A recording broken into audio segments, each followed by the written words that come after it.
Hey everybody, what's going on? Today we're going to be talking about the new spy thriller Red Sparrow starring Jennifer Lawrence and Joel Edgerton. A former ballerina is forced into Sparrow School, a Russian intelligence service where she is forced to use her body by any means necessary to complete missions for her country. Her first mission, targeting a CIA agent, threatens to unravel the security of both the United States and Russia. Most of you that know me know that I loves me a good spy movie. It's just too bad that this one wasn't even close to being one of them. While this movie did start off kind of strong, it eventually turns into an overlong slog of a film. The plot is pretty generic and, worst of all, horribly predictable. The main plot is this: Joel Edgerton's CIA character has a mole within the Russian government. It's up to Jennifer Lawrence's character to get him to give up the mole. Here's the thing: you will probably figure out who the mole is right away, and who Lawrence's character will F over in the end to, I guess we'll say, succeed her mission. I made a guess about the ending to this movie probably within the first 20 to 30 minutes, and I was right on all of it. I was hoping that the movie would throw a curveball that would make me either wrong or at the very least second guess myself, but nope, everything is extremely by the numbers. Look, I already know I'm going to catch a lot of crap for this part of the review, but let's talk about Jennifer Lawrence, shall we? Like I mentioned earlier, the beginning of this movie had some promise. Jennifer Lawrence was a part of that. After she is, let's just say, replaced as the head ballerina, she approaches the woman that takes her place and beats the living F out of her. Now, that scene got my attention. But then once she is forced to enter the Sparrow School, the whole movie just kind of ground to a halt for me. The whole school part of the movie is supposed to show her character gaining empowerment and learning how to manipulate people. They show in a very short time months of training, and the end result is kind of laughable. Before I say why, I do want to address something.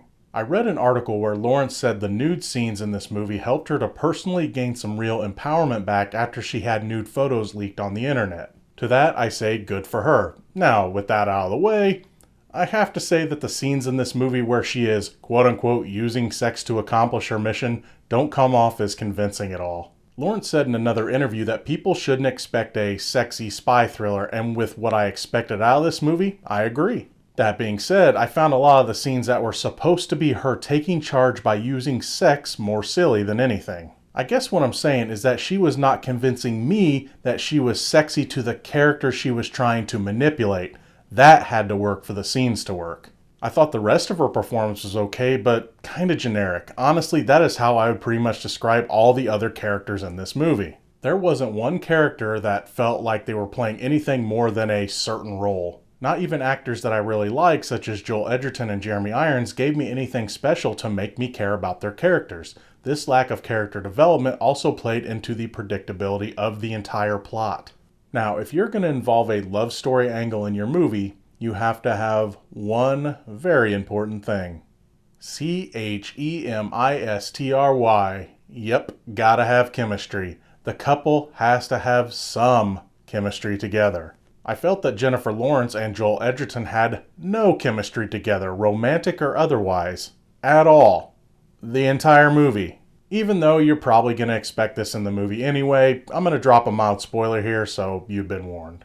The two end up having sex, and while I think the scene was supposed to be a little strange or awkward between the two unsure lovers, their quote-unquote passion for each other during the very short scene had me fighting back laughter.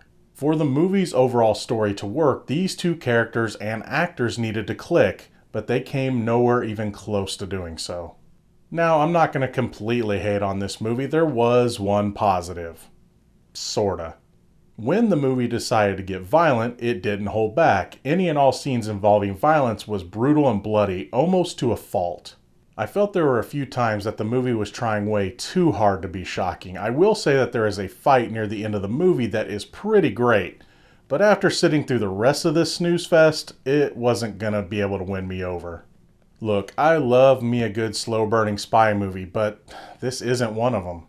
If someone asked me if they should see this movie, I'd tell them to just find a way to watch 3 other movies instead. The first would be Gary Oldman's Tinker Tailor Soldier Spy, which a lot of people are comparing Red Sparrow to. No. Tinker Tailor Soldier Spy is a slow-burning Cold War spy thriller with interesting characters, an unpredictable plot, and fantastic performances. Red Sparrow, on the other hand, is... The second movie I'd suggest is Atomic Blonde. Look, I know a lot of people didn't dig on that movie because it wasn't Cold War John Wick. I'd say that they're half right. For the scenes that weren't great action, the story surrounding it was a lot of fun to follow. Charlize Theron is great in that movie, and so is James McAvoy. The third movie I'd recommend seeing is Angelina Jolie's Salt. For me, that's how you do a Russian spy game story right. I am still ticked off that a sequel hasn't come out yet. Look, I know a lot of people love their J-Law, but like a lot of her other movies, I just wasn't buying it. I wanted to love this movie because I love spy movies. Unfortunately, I couldn't be seduced into doing so. As always, thank you so much for watching. What did you think of Red Sparrow? Feel free to comment on it down in the section below. Till next time, I'm Gino Reynolds from The Real Gino.